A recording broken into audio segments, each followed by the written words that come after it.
Hello, reka nongere mbasuhuze kandi nongere kubashimira mwese mudukurikira gatanu ku kandi. Rero ni inkuru iteye agahinda, ni inkuru y'akababaro, ni inkuru ibabaje, ni inkuru mwuka byaramwe, ni inkuru utabasha kumva muri wowe ngo ubitekerezo bikuru byumvisha ibyo bintu. Ngira ngo aka kanya tuvugana duhagaze kuri uru rugo neza aho uyu mupapa yagize gutya yiyahurana n'abana biwe bose arabica.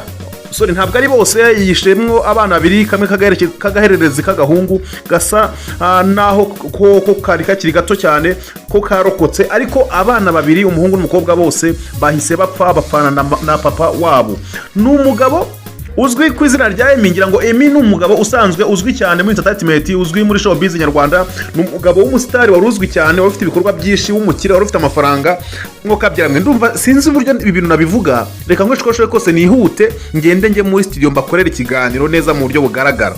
Aka kanya ngiye ubwanjye nabyumvishije, agahinda karanyica, mitasimbukiraho ndagenda ndahagira sanga inzu ye yose yatokombe. Uyu ni umugabo wari ufite inzu nziza, yari afite amafaranga, yari afite ibikoresho byose mu nzu, nta kintu na kimwe atari afite mu nzu. Ni umugabo wari ufite byose muri firigo. Aka kanya ni mubireba neza muri video ndibuze kubereka, muri firigo hari harimo buri kimwe cyose, hari harimo ibyo kurya, barateguye ibintu byose birimo. Ni urugo rutari rufite inzara. Rero bivugwa ko uyu Emi yari asanzwe n'unafitanye amakimbirane n'umugore we, ariko mu makimbirane baje kuba bagirana bikaba ari ibintu bitari biri grave cyane, ariko noneho bo ubwabo n'umugore we babiziranyeho bagirana amakimbirane cyane. Rero nibwo umugabo yaje gufata umwanzuro, aravuga ati nta bundi buryo kinakwikiza uyu mugore, ntacyo namukorera, reka nkoreshe uko nshoboye kose mbe nirebera filime zizatuma niyahura. Yaramaze rero igihe bivugwa ko byatangajwe n'umugabo wari usanzwe aza kubategurira utuntu two mu rugo. Ni umugabo w'umubaji waje kwitangaza avuga ko uko yajyaga aza ngaha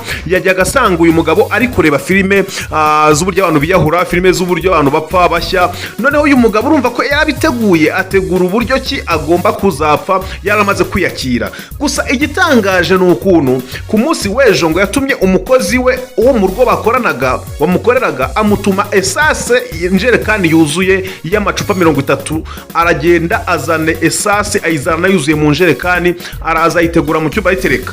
Noneho bivuga ko nijoro yaje gufata esase akayinyanyagiza mu nzu ahantu hose, noneho aza kwifashisha na gaze, biza kurangira inzu yose ituritse mwuka byaramwe. Ni inkuru ibabaje, mvugira ngo rest in peace kuri aba bana bato bapfuye bazira akarengane, bazira uyu mugabo w'ikigoryi. Sinabura kuvuga ko ari ikigoryi nubwo yapfuye. Muravuga ngo abantu bazabona ijuru. Nabuze uko mbigenza, nabuze uko mbivuga, mbese ni ibintu najya kandi kureba mwuka byaramwe. Reka ino nkuru nyireke, ndaje nimara gutuza ameze neza, nibwo ndibuze kubaha update akantu kukaye. Ndaje mukanye twicaye mu muzandengo, ni hano ku Mvura TV. Ndakurarikira mu kanya mu masaha ya nimugoroba, ndaguha ikiganiro cyose mu buryo burambuye, urasobanukirwa akantu kukandi. Ngiye kuguha detail, mumbabarire ntabwo meze neza kubera ko uyu muryango nari nkuzi, uyu mupapa nari muzi, abana be nari mbazi, umudamu we ushaka kwibaza ngo umudamu we yarahari. Umudamu we ntabwo yarahari. Bivugwa ko yari yagiye mu ntara n'undi mu bikorwa byabo, dore ko bari basanzwe bakora mu ntara, barabanya amafaranga my friend. Urebye ino nzu ukari ibikoresho byangirikiye, mukareba ibintu bya mwuka byaramwe. Reka mbashimire, mu kanya gato ndaza kugaruka mba update zose uko byagenze. Ni inkuru nanze ko hagira n'undi muntu yintanga ntaragira gutya ngo nyibagezeho, kubera ko muri abafana banjye, muri abakunzi banjye, muri abantu banjye ba hafi, muri abantu mwe mwamaze gukora subscribe, noneho nanjye mba ngomba kubashakira amakuru yose agezweho akantu kandi mukabona muri aba mbere. Mu kanya gato ndaje babwira uko byifashe mbaye update zose akantu kandi. Ndabakunda cyane.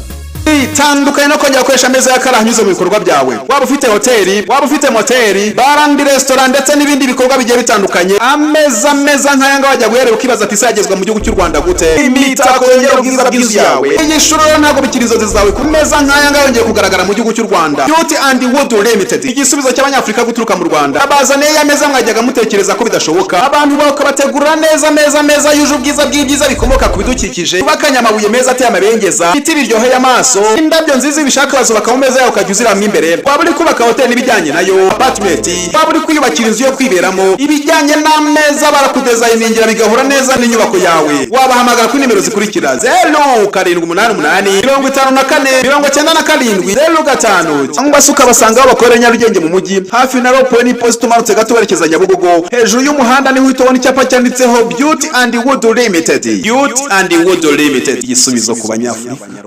Mbere yuko dukomeza tubanje kubashimira kubw'urukundo mutugaragariza aho mudahwema gukurikirana ibiganiro byacu byiza tubagezaho. Bityo natwe twahisemo kubashimira. Ishimwe natwe tubashimiye ni ukubarangira ino mari nziza cyane kandi idahenze ku mafaranga make cyane. Ukimara kugura ahangaha urabubitsa ubutunzi bwawe bwiza cyane hatavogerwa muri iyi si. Amafaranga make cyane ugahita ugura Kicukiro. Aha hantu harimo ibibanza bigeze kuri 4, harimo amakadastere 2 ndetse harimo n'indi ya gatatu, hakabamo amanegisi meza cyane. Buri anegisi ifite ibyumba 2 na saro ndetse n'igikoni na douche na toilette, kandi ibyo byombi bikaba bikoreye amasuku bimeze neza cyane. Aha ni Kicukiro neza imbere ya Mount Kigali ahahoze Mount Kenya, haruguru ya Sport View Hotel gatoya ntuhita ubona ibyo bibanza birimo amazu meza. Ni ibibanza bigeze kuri 4, umve ko ari ahantu heza cyane kandi hagari hataguhenze habe na gatoya. Kibanza cyakigura $200,000. Urumva ibibanza 4 ni hafi $800,000, ariko twe turashaka amafaranga atarenga muri 1/2 cy'ayo mafaranga. Ni ahantu heza haguru habike cyangwa se uhatura, kubera ko n'ubu ngubu hinjiza amafaranga menshi. Iyo uhagaze kuri umutungo utimukanwa ugiye kuba uwawe, wawitegeye Kigali yose, aho werekeza amaso gaye tureba Kanombe yose mu kibuga cy'indege, kareba Remera yose muri Stade Amahoro, Kigali Arena Regional, Nyamirambo yose, ukazengurutsa amaso yawe umujyi wose wa Kigali, aho ngaho kandi wicariye mu rugo iwawe. Ni ahantu heza cyane ndagushimira. Ndabakunda cyane,